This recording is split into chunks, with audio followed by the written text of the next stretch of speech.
Bonjour à tous, retour sur le 11 novembre et sur les déambulations d'Emmanuel Macron.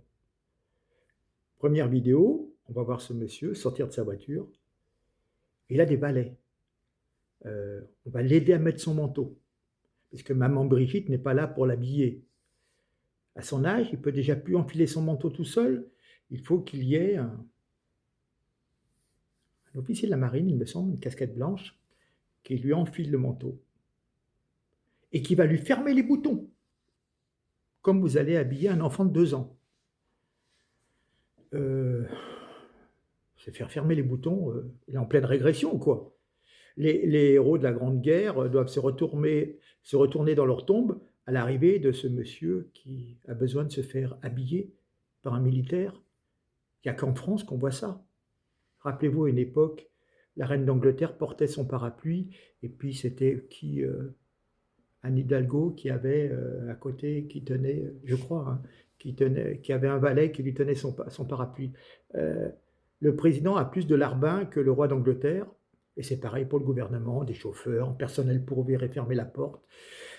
Comme je vous le disais, des larbins pour tenir le parapluie, pour avancer le fauteuil. J'avais vu récemment une vidéo, madame, la présidente de l'Assemblée nationale, la Braun, à chaque fois, il y a les majordomes qui ouvrent les portes, madame la présidente de l'Assemblée nationale, et cetera, et cetera, et cetera. Alors on vous dit qu'il vous fait faire des économies et puis en fin de compte, vous voyez tout ce, comment dire? Tout ce cirque monarchique, on peut dire, hein, quelque part, voilà, hein. Bien, ça c'est une chose, vous allez voir les vidéos, c'est quand même sidérant, on le voit, il est là, en train de se faire habiller, bon, bref. Et puis, alors, évidemment, le classique, c'était effectivement la descente, des Champs-Élysées, hormis les officiels, quelques invités, presque personne. Comme à chaque commémoration, sous Macron, le peuple est tenu à l'écart, car notre kéké rose aurait peut-être peur des Français ou des huées et donc les gens ont été certainement, on leur a demandé de ne pas stationner sur les trottoirs, je ne sais pas, hein. Car vous allez le voir, il remonte une avenue des Champs-Élysées carrément vidée de sa foule et puis en plus, on voit des gros plans où il tend la main de la fenêtre de sa voiture, de sa Renault blindée pour saluer une foule qui n'existe pas, hein.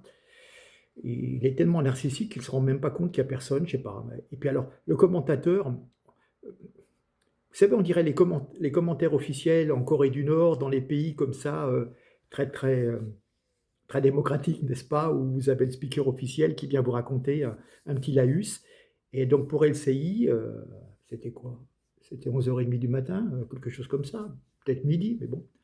Il y a personne sur les trottoirs parce que la foule est partie déjeuner. Mais voyons! Non mais franchement, alors je vous laisse regarder ces deux, il y a 2 fois 1 minute à peu près, mais sincèrement, on en est là en France, puissance, puissance mondiale, puissance nucléaire. Heu, vous avez l'impression que chaque fois c'est un espèce de sketch. Et puis en plus pour le 11 novembre, monsieur Emmanuel Macron reçoit Mahmoud Abbas, le président, très, très corrompu de l'Autorité palestinienne.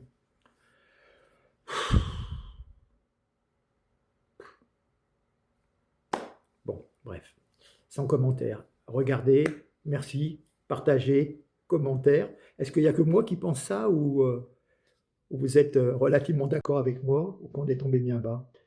Je vous en prie, allez-y et partagez. Merci.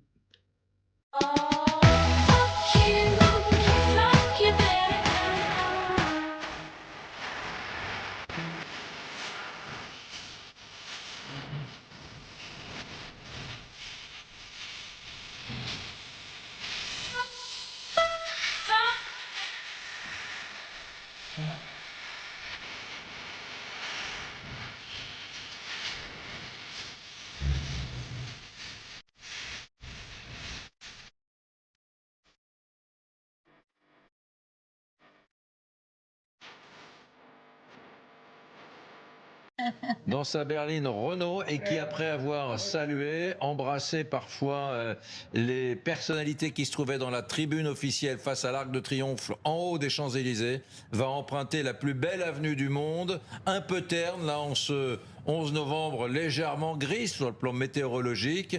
La foule est allée sans doute déjeuner et a quitté peu à peu les trottoirs de la grande avenue des Champs-Élysées. Et le président, dans son cortège officiel, redescend cette avenue des Champs-Élysées, direction l'Élysée, là. Oui, pour Magali. un déjeuner. Un déjeuner, donc toujours dans le cadre de ces commémorations du 107e anniversaire de l'armistice de 1918. Donc le président de la République va recevoir plusieurs associations, des porte-drapeaux, des représentants de missions de la libération. Il y a une mission qu'il avait mise en place il y a quelques années et qui s'achève là. C'est cette mission qui avait commencé donc pour les commémorations de la Seconde Guerre mondiale, puisqu'on célébrait